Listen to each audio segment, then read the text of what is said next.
앵콜하고 싶은데 시간상 참도록 하겠습니다.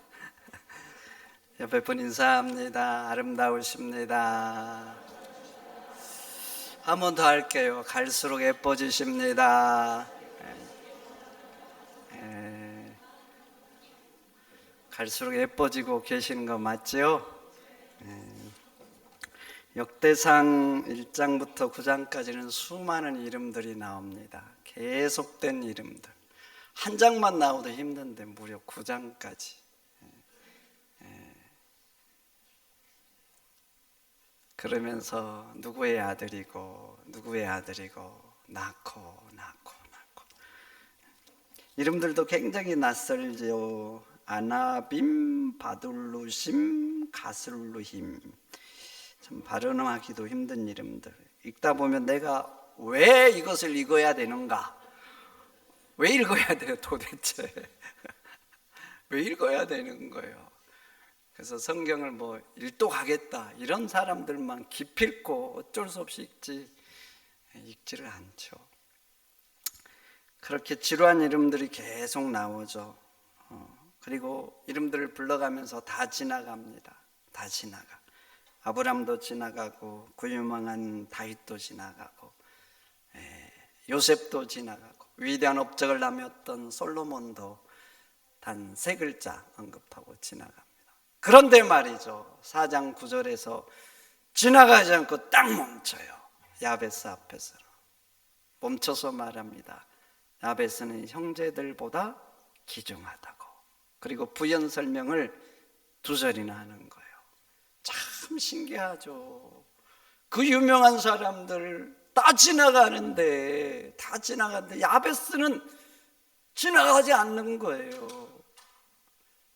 수많은 이름들이 있잖아요. 여기에 나오는 사람들 사실 우리들한테는 별 관심 없지만 믿음에 있어서는 명예의 전당에 기록된 이름들이잖아요. 그래서 기록된 거예요. 근데 그 명예의 전당에 수많은 약 600명의 이름들이 지금 기록이 됐어요. 그렇게 다 지나가는데 한 사람은 지나가지 않고 그 야베스 이름에 지금 스포트라이트를 팍 비치고 있는 거예요. 그러면서 말한 거예요. 형제들 중에서 귀중한 자라고. 도대체 왜 야베스를 주목하고 형제들 중에서 존귀한 자라고 할까요? 이유가 있겠죠. 첫째, 야베스는 자기의 약점을 하나님으로 채웠습니다. 성도 여러분, 여러분들의 약점이 있습니까? 고통이 있어요? 하나님으로 채우시기를 축원드립니다. 그럼 그 약점이 아니라 강점이 돼요. 내 약점 위에 문제 위에 전능한 하나님이 머물게 하는 거예요. 야베스의 이름의 뜻 다 아시죠? 무슨 뜻입니까? 고통, 아픔. 참 신기합니다. 그 어머니가 지었다고 오늘 나오는데 왜 고통이라고 지었을까요? 왜 많고 많은 이름 중에 고통이냐고요. 고대 이름은 주로 부모나 조부모가 짓는데 장명자의 소원을 담죠. 그래서 그 이름 속에는 위대함이 들어있고 아름다움이 들어있어요. 멋짐이 들어있는 거예요.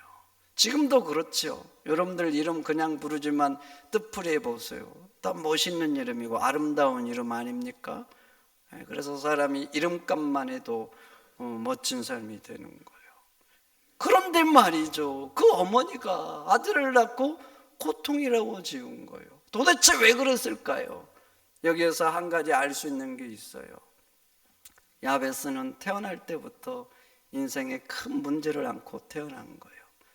인생을 살아가기에 너무나 힘든 가시 같은 그런 상황을 가지고 태어난 거예요. 그래서 그 어머니가 아픈 마음으로 자기 아들을 야베스라고 한 거예요. 그런데 야베스 보세요.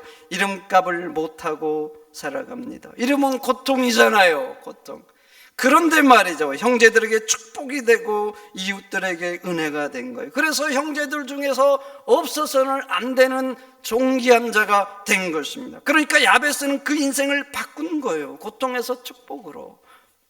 성도 여러분, 여러분들의 인생도 바꾸시기를 축원드립니다. 내 인생이 고통입니까? 아픔입니까?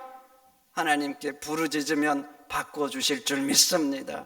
하나님이 바꾸시면 바꾸어지는 거예요. 그럼 보세요. 야베스가 어떻게 바꾼 거예요? 바로 하나님께 부르짖어 바꾼 거예요. 나는 부족한 자입니다. 하나님 아시지요? 제 인생은 고통입니다. 이거 가지고 제가 어떻게 인생을 살 수 있겠습니까? 그러니 하나님이 내 인생을 도와달라고, 저는 하나님 아니면 안 된다고 하나님 앞에 매일 부르짖고 엎드려 기도한 거예요. 또 기도하고 또 기도하고 노력하고 또 노력한 거예요. 그래서 하나님께서 그 야베스 인생을 붙들어 주신 거예요. 그래서 그 인생이 바꾸어진 것입니다. 성도 여러분, 어떤 사람이 복된 인생이 되겠어요? 하나님이 붙들어준 인생이 복된 인생이 될 줄 믿습니다. 약점이 있어도, 문제가 있어도, 배우지 못해도, 가진 거 없어도 하나님이 도와주시면 되는 거예요. 그러니 여러분, 하나님 앞에 구하세요. 나를 도와달라고. 하나님, 제 형편 아시죠? 제 문제 아시죠? 하나님 도와달라고. 하나님 말씀합니다. 너는 내게 부르짖으라. 내가 너에게 응답하겠고 너가 알지 못하는 크고 비밀한 일을 너에게 행하겠다. 얼마나 감사해요. 부르짖으면 응답해 주시겠다는 거예요. 너가 알지 못하는 크고 비밀한 일을 너에게 행하겠다는 거예요. 성도 여러분, 하나님 앞에 부르짖으면 여러분들의 인생 바꿔주실 줄 믿습니다. 사사기 3장 에훗도 보세요. 왼손잡이라고 기록합니다. 성경은 왜 굳이 왼손잡이라고 굳이 기록할까요? 굳이 왜 오른손잡이라고 한 번도 기록 안 하고, 다른 사람은 왼손잡이라고 안 하잖아요. 근데 굳이 기록을 안 하는데 기록을 해놓는 거예요. 우리나라 봐보세요. 옛날에 왼손잡이 별로 좋아 안 합니다. 여러분들 혹시 왼손잡이 있으시죠? 부모님이 기필코 오른손잡이 바뀌어가지고 식사할 때 오른손으로 드시고 글도 오른손으로 쓰시고 그런 분들 있으시죠? 없어요? 왜 그렇게 그냥 왼손으로 살게 놔두지 왜 바꾸냐고요. 그게요, 고대로부터 흘러오는 이 부정적인 인식이 있는 거예요. 그래서 기필코 바꿉니다. 성경도 역시 마찬가지입니다. 예수님이 십자가 달릴 때 두 강도가 이렇게 매달려 있죠. 근데 봐보세요. 우편 강도가 있고 좌편 강도가 있는데 어떤 편의 강도가 구원을 받았어요? 우편의 강도가 구원받았죠. 근데 왜 하필 우편이라고 기록할까요? 사실 한번 봐보세요. 이게 우편이냐 좌편이냐는 누구를 중심으로 보느냐가 중요해요. 나를 중심으로 보면 예수님의 좌편에 있는 사람이 우편이 되는 거예요. 그런데 예수님 시각으로 보면 나는 우편이라고 생각하는 그 사람은 무슨 편이에요? 좌편이 되는 거예요. 그러니까 그 사람은 사실 왼편도 될 수도 있고 우편도 될 수 있는 거예요. 근데 성경에는 굳이 왼편도 될 수 있고 오른편도 될 수 있는데 굳이 오른쪽 강도가 구원받다 그래요. 여러분 안 이상하세요? 왜 굳이 우편 강도라고 하냐고요. 그냥 한 강도가 구원받았다고 알잖아요. 누가 구원받은지. 하나님의 손을 표현할 때도 그래요. 의로운 오른손이라 그래요. 그러면 하나님의 왼손은 의롭지 않은 거예요? 성경에 의로운 하나님의 왼손은 없어요. 신기하죠. 권능의 오른손이에요. 그럼 하나님의 능력이 왼손 오른손 능력의 차이가 있는 거예요? 없잖아요. 그런데 신기합니다. 성경은 의로운 오른손, 권능의 오른손 이렇게 표현을 하는 것입니다. 최후의 심판 비운 양과 염소의 비유도 보세요. 예수님이 말합니다. 양은 그 오른편에 두라 그래요. 염소는 왼편에 두라 그래요. 양은 그래서 영생에 들어가고 염소들은 영벌에 들어가죠. 근데 왜 오른편이냐고요, 자꾸. 도대체 왜 그럴까요? 그리고 자손들에게 축복할 때도 봐보세요. 부모나 그 조부모가 손들에게 축복한단 말이죠. 그러면 똑같이 손을 올려서 축복을 해야 되는데 왼손을 올리느냐 오른손을 굉장히 차이가 있어요.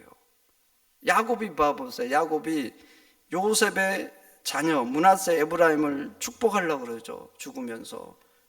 그래서 요셉이 장자 므낫세를 오른손에 얹도록 앉혔어요.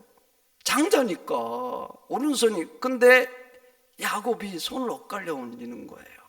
그래서 요셉이 아버지 그러지 마시라고, 얘가 장자라고. 근데 야곱이 그런 거예요. 나도 안다.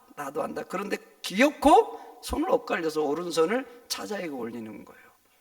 여러분, 성경의 답은 오른쪽입니다.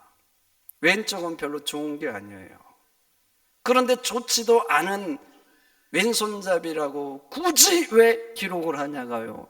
왜 왼손잡이라고 굳이 기록했을까요? 에우를. 뭘 할 수 있는 거예요? 느낌이 안 오세요? 이 정도 와야 되는데 왼손잡이라고 굳이 기록한 것은 에웃의 오른손에 결정적인 문제가 있는 거예요. 그래서 왼손잡이라고 굳이 기록하고 있는 거예요. 그럼 봐보세요. 에우가 용사인데 오른쪽에 큰 어떤 핸디캡이 있는 거예요. 그럼 용사로서 굉장히 안 좋은 상황이죠. 안 좋은 상황인 거예요. 그런데 보세요.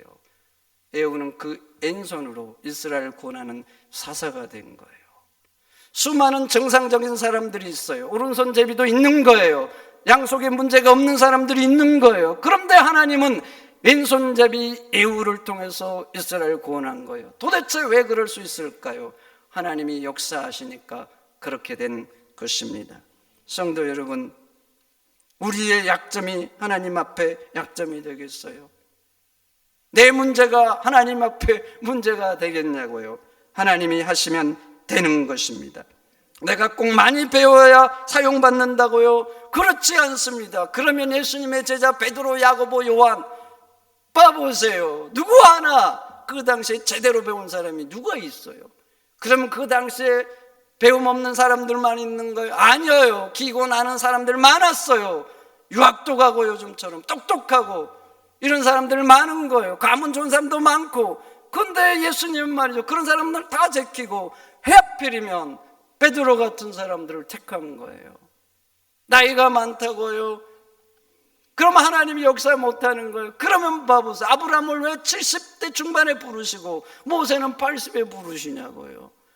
정말 나이가 하나님 앞에 문제가 되는가요? 그렇지 않은 거예요. 하나님이 역사하면 되는 것입니다. 내 문제가 하나님 앞에는 문제가 안 되는 거예요. 중요한 것은 내가 하나님을 믿고 부르짖는 거예요. 부르짖으면 하나님이 역사하십니다. 하나님이 역사하시면요, 필요하면 하나님은 홍해도 가르셔요. 여리고도 무너지게 하시고 심지어는 태양도 멈추게 하는 기록이 성경에 있는 거예요. 왜 그게 성경에만 있는 역사겠어요? 오늘날 이 시대에 나에게도 내가 하나님을 위하여 위대한 일을 하면 하나님은 나에게도 이 시대에 그렇게 하시는 거예요. 우리 하나님은 어제나 오늘이나 영원토록 동일하신 전능한 하나님인 것입니다. 여러분, 중요한 것은 하나님을 믿는 거예요. 그분 앞에 구하는 거예요.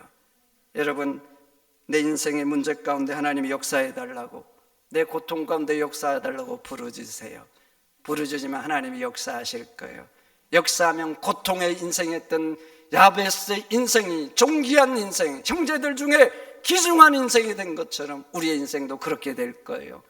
에우처럼 문제 있는 인생이고 세상을 이기게 많은 약점이 있는 인생이라 할지라도 하나님이 도우시면 우리도 열방과 민족 가운데 귀하게 쓰임받는 인생이 될 것입니다. 그러니 문제에 매몰되지 마세요. 문제를 매몰되지 마시고 전능하신 하나님을 쳐다보고 하나님 앞에 부르짖어서 문제 많은 우리의 인생, 여러분들의 인생도 바꾸는 역사가 일어나기를 축원드립니다. 그러면 야베스가 하나님께 부르짖는 게 뭐예요? 복을 더해달라고 기도했어요. 복을 더해달라고 기도했어요. 이것은 야베스가 복의 주인이 누구인지 알고 있는 거예요. 여러분, 복의 주인이 누구십니까? 하나님인 줄 믿습니다. 내가 복의 주인이라고요? 그렇지가 않아요. 하나님인 줄 믿습니다. 하나님이 복되게 하시면 내가 복된 사람이 되는 거예요. 야베스는 믿은 거예요. 내 인생이 이럴지라도, 많은 문제가 있을지라도, 고통일지라도 하나님이 나를 복되게 하시면 나도 복된 존재 된다 믿은 거예요. 그래서 기도한 거예요. 하나님, 내 인생 아시죠? 내 인생은 고통이지만 하나님이 복을 주시면 나도 복된 인생 될 줄 믿습니다. 매일 기도한 거예요.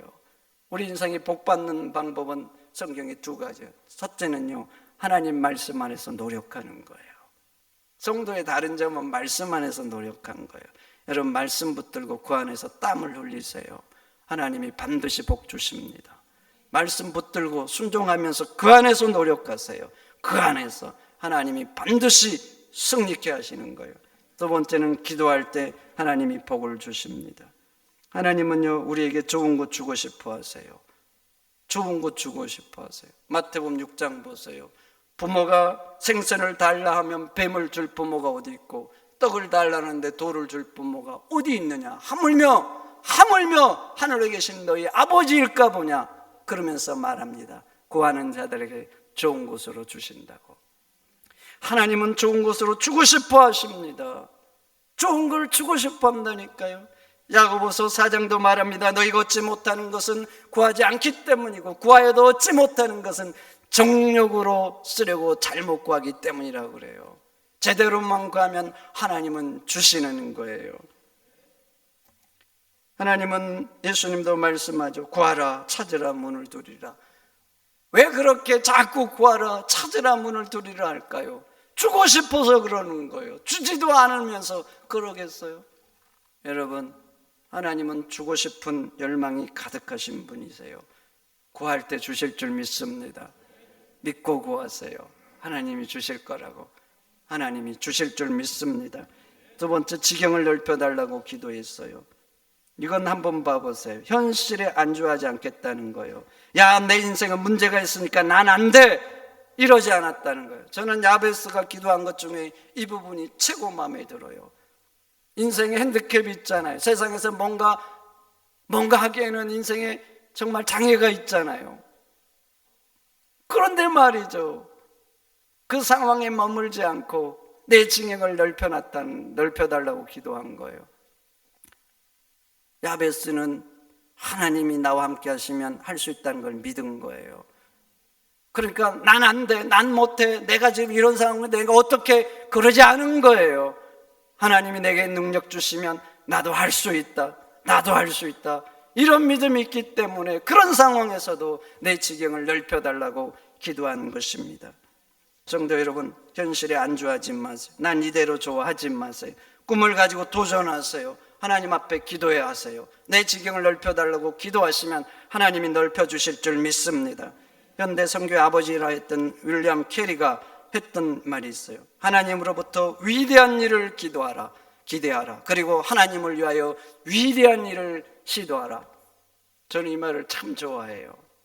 기회 되면 우리 교회 어디 붙여놓고 싶어. 여러분, 하나님으로부터 위대한 일을 기대하시기를 축원드립니다. 하나님께서 나를 위해서 위대한 일을 하실 거다 기대하세요. 그리고 기대하고 여러분들도 하나님을 위해서 위대한 일을 시도해 보세요. 하나님이 역사하실 줄 믿습니다. 윌리엄 캐리가 상황이 되고 환경이 되어서 그렇게 선교한 게 아니에요. 악조건들이 첩첩이 쌓여 있었어요. 특별히 인도에 가서 선교를 했는데 그 당시 봐보세요. 인도에 누가 예수님을 믿어요? 종교의 장벽이 완전히 들고 있잖아요. 잘못 예수 믿으라면 죽는 거예요. 죽는 거.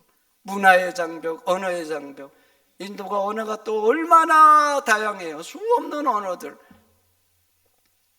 거리적인 장벽들, 경제적인 장벽들, 어느 것 하나요 인간의 힘으로 극복할 수가 없는 거예요.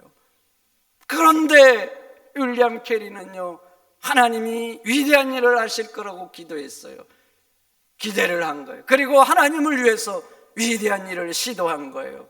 그래서 인도에 복음이 들어가고, 인도뿐만 아니라 곳곳에 복음이 들어가고, 그래서 말이죠, 윌리엄 캐리가 현대 기독교 선교의 아버지가 된 것입니다. 여러분들도 하나님으로부터 위대한 일을 기대하시기를 축원드립니다. 내 인생 가운데 위대한 일을 하실 거야 한번 기도해 보세요. 그리고 하나님을 위해서 시도해 보세요. 위대한 일을 하나님이 역사하실 줄 믿습니다. 징기스칸도 보세요. 꿈이 없었다면 어떻게 됐을까요? 양 몇 마리 가지고 인생 끝냈겠죠. 꿈을 가지고 도전한 거예요. 그런데 하나님을 모르는 징기스칸도 꿈을 가지고 도전했는데 우리에게는 전능한 하나님이 계신 거예요. 그러니 여러분도 하나님께 기도하세요. 꿈을 가지고 기도하세요. 내 지경을 넓혀달라고 사업하십니까? 크게 좀 기도하시기를 축원드립니다. 나를 통해서 이웃들이 살아나고 이 나라가 복을 받고 내가 천만인의 복이 되게 해달라고 기도하시기를 축원드립니다. 시편 81편 10절 난 여호와 내 하나님이니 내 입을 크게 열라 내가 채우리라. 여러분, 하나님이 말씀하잖아요. 난 여호와 내 하나님이니 내 입을 크게 열라 내가 채우겠다고. 아니, 하나님이 채워주겠다는데 왜 입을 안 엽니까? 왜 안 여시냐고.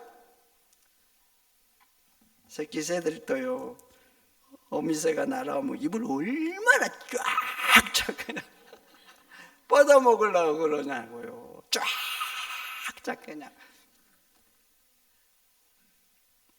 하나님 말씀합니다. 난 여호와 내 하나님이니 입을 크게 열라고 내가 채워주시겠다고. 크게 열면, 믿고 열면 하나님이 채워주실 줄 믿습니다. 하나님이 책임지시죠. 하나님이 말씀하셨는데 믿음의 지경도 넓혀달라고 기도하세요. 생각의 지경도 넓혀달라고 기도하세요. 특별히 마음의 지경도 넓혀달라고 기도하시기를 축원드립니다. 예수 믿는 사람이 그냥 마음이 이만해서 되겠어요. 나만 좋아하는 사람, 마음에 든 사람들만 그냥 품고, 이 사람도 품고 저 사람도 품고, 나를 좋아하는 사람도 품고 싫어하는 사람도 품고. 우리 하나님이 그러시잖아요. 하나님같이 넓은 마음 달라고 기도하시기를 축원드립니다. 사랑의 지경도 넓어달라고 기도하시고, 여러분 자녀들의 지경도 넓혀달라고 기도하세요. 교회의 지경도 넓혀달라고, 이 나라 민족의 지경도 넓혀달라고. 그 기도 하나님 앞에 올라갑니다. 여러분들의 기도가 땅에 떨어지는 게 아니에요. 천사들이 금대접에 다 받아서 하나님께 가져간다 그래요. 야베스의 기도도 천사가 금대접에 받아서 하나님께 올라간 거예요. 그리고 그 기도를 받으시고 하나님께서 야베스를 존귀하게 만들어 주신 거예요. 모든 형제들 중에 귀중한 자다. 600명의 사람들 있잖아요. 우리가 너무나 잘 아는 사람들, 아브람도 있고 모세도 있고, 그런데 형제들 중에 귀중한 자라 말씀하잖아요. 하나님이 하시면 되는 것입니다. 세 번째, 야베스는요, 주의 손으로 도와달라고 기도했어요. 자기 상황을 보니까 나는 약한 거예요. 내 힘으로 세상에서 뭔가 할 수 있는 게 없는 거예요. 그러나 야베스는 하나님이 도우면 된다고 믿었어요. 하나님이 도우면 되는 것입니다. 성도 여러분, 하나님이 도우면 될 줄 믿습니다. 하나님이 도우는데 어떻게 안 돼요? 하나님이 도우면 되는 거예요. 다윗이 어떻게 사울 왕에게 승리했겠어요? 왕이잖아요, 왕. 죽이려고 혈안이었어요. 일생의 목표는 다윗을 죽이는 거였어요. 근데 왕인들 말이죠. 결국 승리자는 다윗이었어요. 왜 그랬을까요? 하나님이 도운 줄 믿습니다. 하나님이 도우면 결국 승리자는 다윗인 거예요. 요셉의 인생도 보세요. 감옥에서 끝나야지. 노예고 이방인이고 시위대장이잖아요. 시위대장이란 건 왕궁의 왕의 안전을 책임지는 측근인 거예요. 측근 권력자. 그런데 그 아내를 겁탈했다고 하니, 그리고 감옥에 갇힌 거잖아요. 무슨 재주로 노예고 이방인인데 그런 인간이 다시 일어날 수 있겠어? 끝이죠. 근데 끝나지 않잖아요. 왜 안 끝나는 거예요? 하나님이 도우신 거예요. 여러분, 가망 없다고요? 안 된다고요? 아니에요. 하나님이 하시면 됩니다. 하나님이 도우시면 되는 거예요. 나에게 약점이 하나님에게 약점이 되는 게 아니에요. 내가 생각하기에는 문제지만 하나님께 문제가 되겠어요? 나에게나 문제가 되는 것이지. 하나님이 도우시면 됩니다. 인생에 문제 있습니까? 야베스처럼 인생 고통스럽습니까? 에후처럼 인생에 아킬레스건이 있는 거예요? 하나님께 기도하세요. 주의 손으로 도와달라고. 베드로전서 5장 7절 말합니다. 너희 염려를 다 주께 맡기라. 이는 그가 너희를 돌보심이라. 얼마나 감사해요. 다 주께 맡기라. 그러면 돌봐주시겠다. 아니, 돌봐주겠다고 맡기라 그러는데 왜 안 맡기세요? 왜 끙끙대고 여러분들이 품고 있냐고요. 맡기면 하나님이 맡아주실 줄 믿습니다. 하나님이 돌봐주실 줄 믿습니다. 하나님이 약속하셨잖아요. 맡기면 돌봐주겠다고. 여러분, 여러분들의 인생의 아픔과 고통과 문제를 여러분들이 책임지려고 하지 마세요. 물론 나도 인간으로서 최선을 다해야 돼요. 그러나 하나님 앞에 맡기세요. 내가 책임지지 말고 하나님이 책임지게 하세요. 맡기면 하나님 책임지시고 돌봐주실 줄 믿습니다. 그래서 고통의 인생이었던 야베스 인생을 복되게 한 것처럼 여러분들의 인생도 복되게 할 거예요. 내 상황이 안 좋고 내가 연약해도 야베스처럼 형제들을 위해서 존귀하게 만들어 주실 거예요. 예후처럼 인생에 문제가 있어도 하나님이 여러분들 인생을 붙들면 열방과 민족 가운데 귀하게 쓰임받는 인생 될 것입니다. 성도 여러분, 그렇습니다. 우리에게는 하나님이 계십니다. 나를 너무나 사랑하시는 하나님, 그 하나님을 믿으세요. 믿으세요. 하나님 앞에 도움을 구하세요. 인생의 문제를 맡기세요. 하나님이 역사해 주시고 야벳을 붙드신 하나님께서 우리의 인생도 붙들어 주실 줄 믿습니다. 기도하겠습니다. 하나님 감사합니다. 우리에게 문제가 있고 약하지만 하나님이 돌보시면 우리의 인생도 야베스처럼 존귀한 인생이 될 줄 믿습니다. 우리에게는 전능한 하나님, 나보다 나를 더 사랑하는 하나님이 계시오니 하나님을 믿고 하나님과 함께 인생을 살아가고 내 인생의 문제와 약점을 전능하신 하나님으로 채워가서 전능한 하나님의 역사 가운데 인생을 살아가는 저희들이 되도록 붙잡아 주옵소서. 존귀하신 예수님의 이름으로 기도하옵나이다. 아멘.